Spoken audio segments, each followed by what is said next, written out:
L'un des premiers dilemmes que l'on rencontre lorsqu'on se lance dans la couture, c'est le choix de la machine. Le plus important consiste à déterminer quelles fonctions vous seront nécessaires. Il n'est pas utile de partir sur un modèle trop sophistiqué si vous n'êtes pas certaine que la couture vous plaira.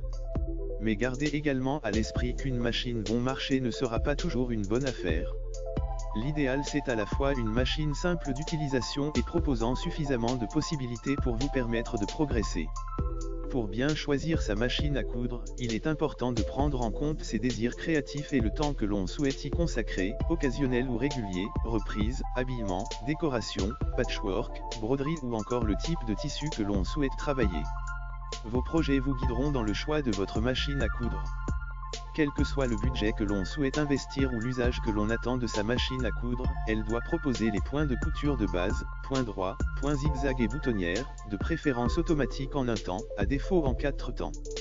Attention, la mention « boutonnière en 4 temps » signifie que vous devez changer 4 fois vos paramètres de couture afin de coudre les 4 côtés de la boutonnière. Sur une chemise, cela peut être fastidieux. Le point pour couture stretch, ou élastique, s'avère utile pour travailler les tissus extensibles comme le jersey par exemple. Enfin, le point de surjet, aussi appelé point overlock, permet de réaliser des ourlets de bonne facture, même si un point zigzag serré près du bord peut aussi faire l'affaire. La machine à coudre doit proposer un minimum de pieds presseurs, ou pieds de biche, 4 dans l'idéal, un classique, un pour les fermetures éclairs, un pour les boutonnières et éventuellement un pose-bouton, pour cadrer les boutons.